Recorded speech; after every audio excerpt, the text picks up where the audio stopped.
Hello my beautiful friends, and welcome back to our channel. My name is Beck. I am a professional mindset coach and I also have a background as a medical doctor.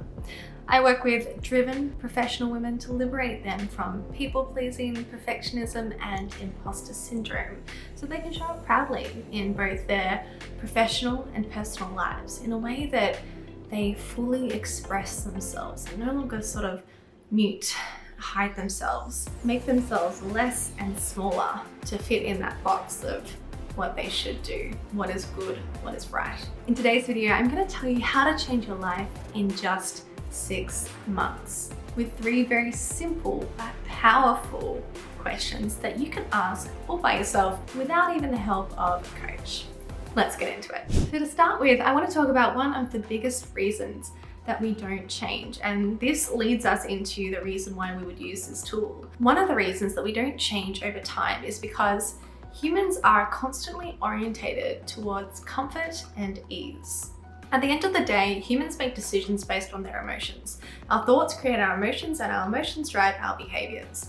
One of our behaviors is decision making. So we have our future self right now that has emotional drivers towards certain behaviors, certain decisions and actions. And what our present self wants, therefore, emotionally, is not always aligned with what we want to create for our future self.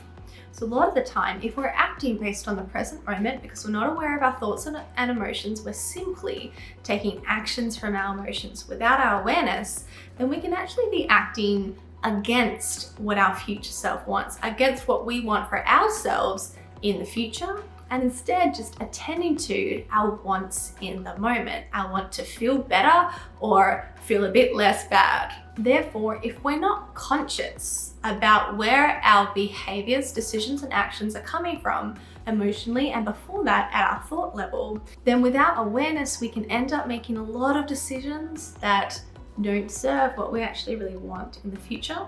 And we end up recreating the results we don't like from the present. So within even just discussing this tendency that we have, we can see that there are a few reasons why we tend to stay the same and in our current comfort zone and don't tend to change. One of them is because our behaviors, including our decisions, are driven by our current emotional state or wanting to get out of our current emotional state. So we have this tendency towards comfort, and comfort often looks like staying the same. Now, the other part of this is a lack of awareness. If we don't have awareness that this is what we're doing, then it makes it harder for us to change. It makes it easier for us to stay in those cycles of unconscious decision making. So without further ado, let me introduce you to the 3 questions. Now, to change your life over a 6-month period, I recommend that you review each of these 3 questions at the end of each week. If you like, you could even do it at the end of each month and you'd still get an effect. But you know, part of the reason, lots of reasons why I want to see my clients every week from a coaching perspective. One of them is because when you have too much of a gap, you can really fall out of a rhythm of thinking in a certain way. You know, when you're trying to think in a different way or act in a different way, consistency is really useful. It's hard to do things at first when you're not in the habit of it, when you haven't got the pattern, when you haven't built the muscle, be it literally or the metaphorical muscle. Therefore, if you stretch things out too long, it's like you're starting again each month. So I recommend you do this at the end of each week with the biggest bang for your buck. It will be hard at first, but it will also get easier with time. So by the 3-month mark of this questioning process, you'll probably overall be exerting a lot less effort if you do it weekly versus if you do it monthly. Now, another reason why it's good to do it weekly is simply for the fact that it's easier to remember if it's more frequent, right? A 1 week is enough for you to stay in the mindset and to remember to do it the next week. But you can imagine after a whole month has passed with all its craziness and irregularities, you could easily forget to jump back onto this questioning system at the end of the month. So I recommend, and we're going to talk about it in this video, as if you're doing this questioning at the end of each week. Now, question 1, what went well? Now, I know you guys will resist this. I know you don't want to be self-congratulatory or too proud or waste time celebrating. But I need you to appreciate how your mind works. I said at the start of this video, we as humans are driven into our behaviors by our emotions. We're also driven to take behaviors because we always want to feel good.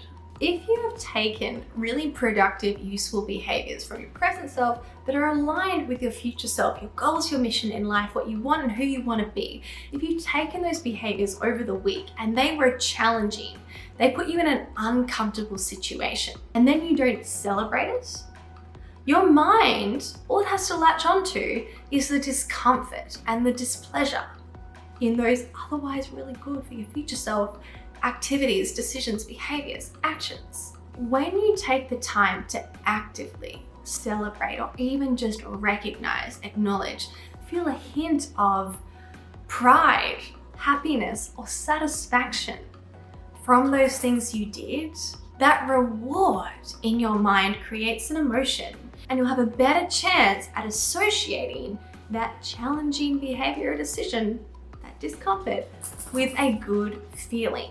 That is going to make you more likely to take the activity, take the behavior, the action again. So as much as I would love to know that you guys are celebrating yourselves for the sake of celebrating how fantastic you are, I know that that's not necessarily motivating for a lot of you at the stage that you're at right now. So knowing that celebrating, recognizing, acknowledging the good in the thing that you found uncomfortable, that was challenging and hard work for you over the week, that is actually productive. It's going to make you more likely to repeat that good thing in the past.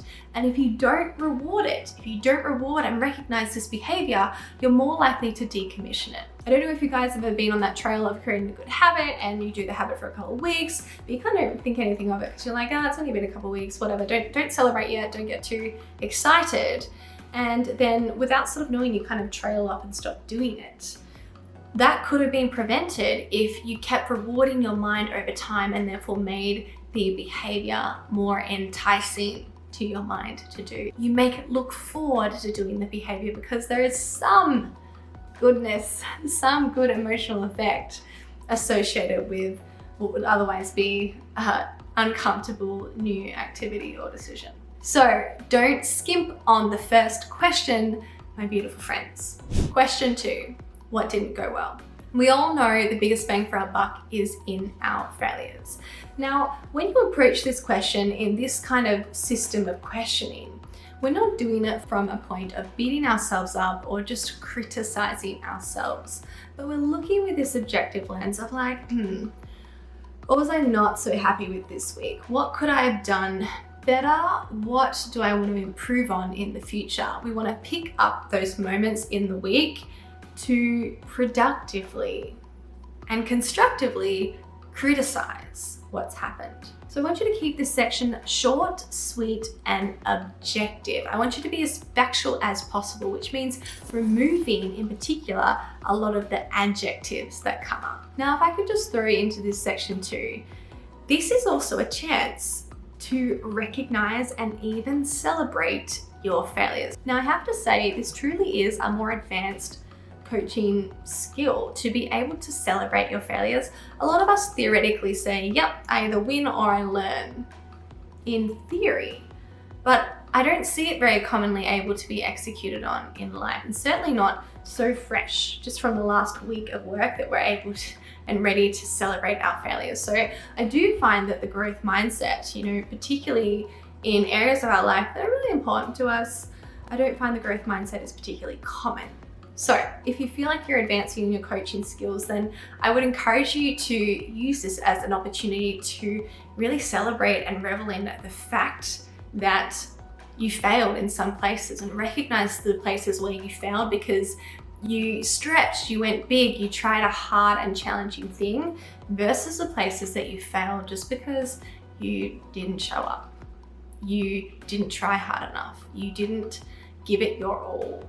You failed by not doing and withdrawing yourself and holding back versus the failures that you got from really challenging and stretching yourself.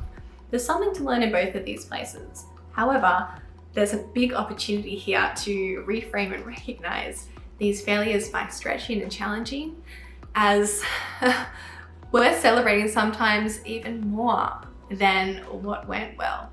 Question number 3, what will I do differently? Now, this is your chance to focus in and Give yourself a gift for the week to come. And this is really where that cumulative change happens. You've just had this opportunity to review what went well, what didn't go well, and now you're creating this space for deciding and committing to what you'll do differently next week. Imagine if you took one focus from each past week and applied it to the next week. Your life will change. Now, I encourage you to apply constraint in this area. Perhaps only write one thing you'll do differently. I'll allow you to write a couple just to sort of brainstorm out what could be possible and what is available, what's on offer for you, what you might consider. But I'd encourage you to really zoom in on one. That constraint is going to make it easier for you to carry over the change to the next week. You're a busy person, you've got lots of things going on, lots of moving variables in your life, lots of things that engage and take up all of that activity from your prefrontal cortex. To change one of your habits or something that you're finding challenging, something that you want to do better in or improve, that is not an easy thing to add to your mental load. So just know that changing one thing each week will be massively impactful, I promise. Now I say change, but I should say one thing to try or focus on, commit to. I don't expect that you'll be able to change your habits from one week to the next, but it's really about constraining here and committing to doing something differently. So that third question is, what will I do differently?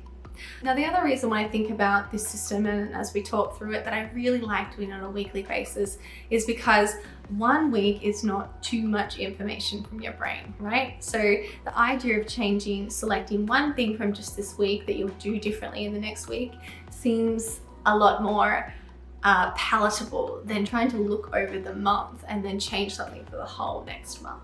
So just something to think of too. Now guys, some final words on how to get the most out of this activity. I do not want this to be something that you spend half an hour doing each week. Don't do that to yourself, especially if you're not somebody who's already in a journaling practice. Set a timer, give yourself 8 to 12 minutes to do this exercise and no more. If you make it too arduous for yourself, or you spend too much time perfecting or thinking of the best things, the most important things before you write them down, that is all too much work for your brain, and you're not likely to repeat it week after week after week, and it might not even fit in your life if it drags out to be a half hour or hour activity. If you enjoy that, by all means, be my guest. But I know for a lot of you guys, my beautiful friends, you don't want to give up any more of your time, even if it is for yourself. So keep it short and sweet, and I promise it's still going to change your life. Look at this system, how could it not? Don't you dare underestimate the value and impact of simple, clear, concise questions applied thoughtfully to your life.